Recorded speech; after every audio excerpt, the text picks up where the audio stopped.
Hello, good morning, good afternoon, good evening, depending on your time zone. Welcome to my YouTube channel. My name is Ogbanje Joseph. Please strike the subscribe button to subscribe to this channel. Please like and share this video as well. Today, we're going to be looking at the chapter 5 of research project. And the chapter 5 is summary, conclusion, and recommendations. Summary, conclusion, and recommendations. So we're going to be starting with summary.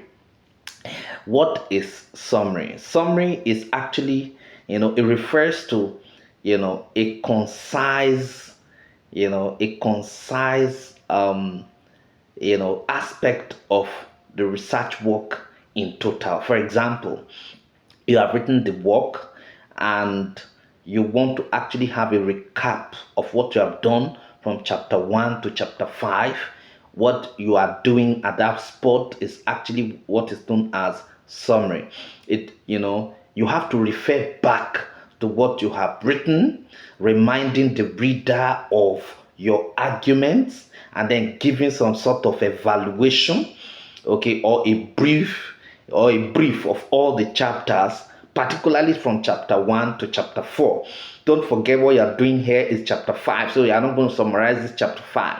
So chapter 1 to chapter 4 will be properly summarized. Don't forget, it is not chapterization, it is not organization of the study. What you are doing is just an evaluation. Okay, it's not the evaluation, summarizing, as well as reminding of the reader of the argument that you have put forward from chapter 1 to chapter 5. Okay, so that is actually what is contained in summary. Then that is 5.1. So 5.1 is summary. 5.2 is conclusion.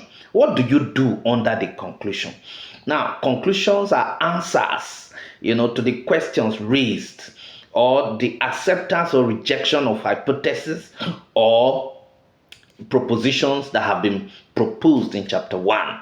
Okay, so what you are doing here is actually to put forward what you think will happen in future.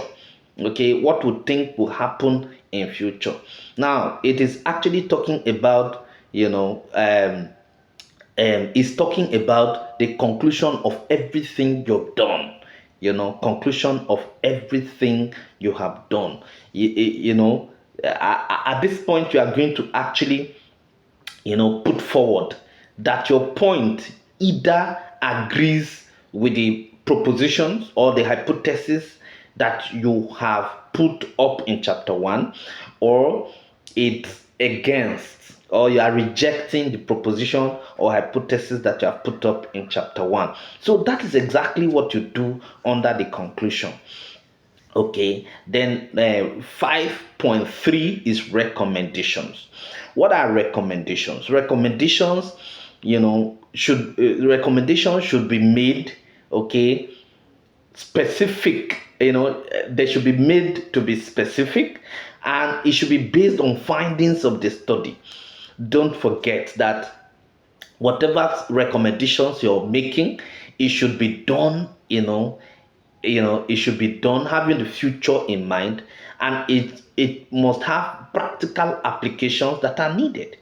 Okay, practical applications that are needed. So what I'm trying to say is that whatever specifications you're giving, okay, that points to practical application of the work that you have done, suggesting how best it can actually be done in the society, so that the society can actually appropriate or achieve the benefits that they are supposed to achieve, having studied the topic of your study. Then you are putting up recommendation.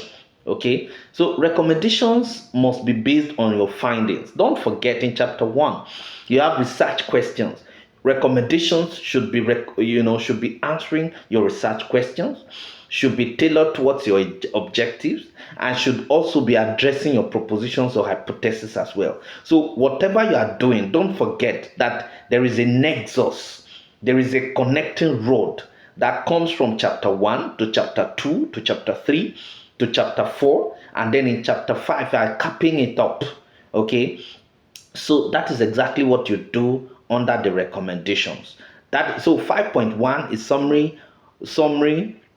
Okay, 5.2 is conclusion, 5.3 is recommendations, then 5.4 is limitations of the study. Limitations of the study, don't forget, limitations of the study does not come in chapter 1, it comes in chapter 5, because you cannot have limitation when you are just starting the work in chapter 1.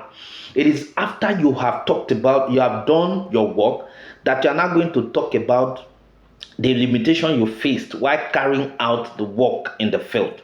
Okay, now, and the limitation must actually, be mentioned, because of course, whether you like it or not, there are certain conditions that are actually beyond you, okay, beyond the control of the researcher. There are certain restrictions, okay, that have impinged on some of the findings or the recommendation or application of theories and all of that. There are certain administrative constraints, on the randomization that may have that may have affected, that may have affected the validity of the result and all of that. Okay, some of these things have to be mentioned. And these are, so you have financial limitation, you have resource limitation, you have location limitation, you have people that, respondents that were not even ready to divulge all the information. You also have all of those restrictions. So at the end of the day, you ensure that you talk about all of those things. It is on the basis of that that you can actually say you are doing your limitations of the study, and that is actually the last thing you need to do under the chapter 5. So a quick recap is, 5.1 is summary, 5.2 is conclusion, 5.3 is recommendations, and then 5.4 is limitations of the study. Thank you very much.